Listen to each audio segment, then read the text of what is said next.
আমরা দায়িত্বশীল আচরণ করছি, তার মানে এটা কিন্তু আমাদের দুর্বলতা নয়। এই গণ অভ্যুত্থানে যারা অংশগ্রহণ করেছে, জীবন দিয়েছে, আহত হয়েছে, কথা ছিল সকল শক্তিকে সাথে নিয়ে একটা জাতীয় সরকার গঠন করা, একটা বিপ্লবী সরকার গঠন করা। সেটা না করে বরং উল্টোটা করা হয়েছে। এই বৈষম্য বিরোধীর প্ল্যাটফর্মে যারা ছিল, আমি তো এখন বলতে হচ্ছে বাধ্য হয়ে, আপনারা সমন্বয়কদের প্রথম যে কমিটি ছিল সেই কমিটিটা দেখেন, সেইখানে ছাত্র অধিকার পরিষদের পদধারী কত শতাংশ ছিল? ছাত্র অধিকার পরিষদের পদধারী ছিল সেইখানে সবচেয়ে বেশি। তারপরেও আমরা পাবলিকলি বলি নাই। কেন বলি নাই? এই আন্দোলনকে আমরা দেশ ও জাতির আন্দোলন মনে করেছি, দায়িত্ব মনে করেছি আমরা। কিন্তু এখন বলতে হচ্ছে যে আন্দোলনের ঠিকাদারি কেউ কেউ নিয়ে নিছে। আমরা দেখছি যে যারা সংবাদ সম্মেলন, যারা কালকে হামলা করেছে, তারা চক্ষু হাসপাতালে সংবাদ সম্মেলন করছে। আরে ভাই, তাদের তো গ্রেপ্তার হয়ে এতক্ষণ রিমান্ডে তাদেরকে ধরে তাদেরকে কারা এই কাজটা করাইলো এটা বের করা উচিত ছিল। দেখছি যে তারা এখন কি করতেছে ভাই, তারা এখন সংবাদ সম্মেলন করতে। এবং আমরা দেখলাম একটা সোর্স থেকে এই সংবাদ সম্মেলনের জন্য সাংবাদিকদেরকে ইনভাইট করেছে সার্জিস আলম।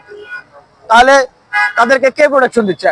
এখন তো আমাদের কাছে প্রশ্ন আসছে যে তাদেরকে এই যে সাংবাদিকদেরকে ডাকা হয় সেখানে যাওয়া, কথা বলার সুযোগ করে দেওয়া, সার্জিস আলম যদি এটা করে থাকে তাহলে তো এখন আমাকে বলতে বাধ্য হইতে হইবে যে এই যখন সমন্বয় কমিটি করা হয়, সমন্বয় কমিটিটা সার্চ করে দেখেন ছাত্র অধিকার পরিষদের পদধারী সেইখানে সবচেয়ে বেশি।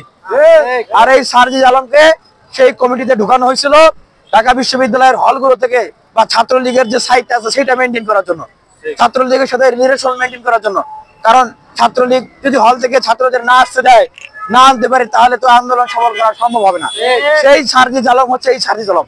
আজকে তারা এখন বিশাল বিপ্লবী, এই কথাগুলো বলতে চাই নাই, কারণ এই কথাগুলো বললে তাহলে সংহতি নষ্ট হয়। কিন্তু এখন দেখতেছি যে এই ধরনের ঘৃণ্য কর্মকাণ্ড প্রকাশিত হচ্ছে এবং সরকার কোনো ধরনের ব্যবস্থা গ্রহণ করছে না। 626 জন ক্যান্টনমেন্টে যে ছিল তাদেরকে ছেড়ে দিয়েছে, পালাতে দিয়েছে। কারা দিয়েছে? ওবায়দুল কাদেরকে নিরাপত্তা দিয়ে দেশ থেকে কারা পার করে দিয়েছে? এই বিপ্লবের মুখোশ ধরে যারা এখনো এই রয়ের বাচ্চারা, রয়ের এজেন্টরা, যারা বিপ্লবের মুখোশ ধারণ করে ঘাপটি মেরে আছে, বিপ্লবী সেজে আছে এবং এই সরকার ব্যবস্থা মেকানিজমের ভিতরে আওয়ামী লীগের সময় যারা ছিল তাদের বেশিরভাগ অংশই কিন্তু এখনো আছে। তো তাদেরকে নিয়ে মিলে মিশে আপনারা সরকার চালাইতেছেন।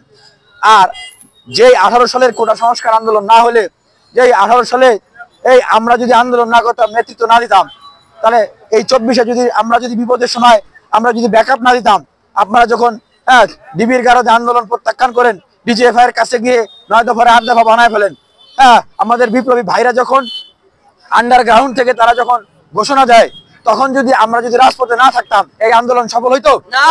এই আন্দোলন সফল হইতো না। ক্রেডিট নেওয়ার জন্য বলতেছি না, এটা বাস্তব। আজ পর্যন্ত বলি নাই, যখন আমার ভাইয়ের জীবনের উপর হুমকি আসছে, যখন আমি আমার জীবনের নিরাপত্তা নিয়ে আমি শঙ্কিত, তখন তো আমার মুখ আটকে রাখতে পারবেন না। এই আমি আরো বলতেছি, কথা বলতে হবে। এই উপদেষ্টারা যারা আছেন তাদের অনেককেই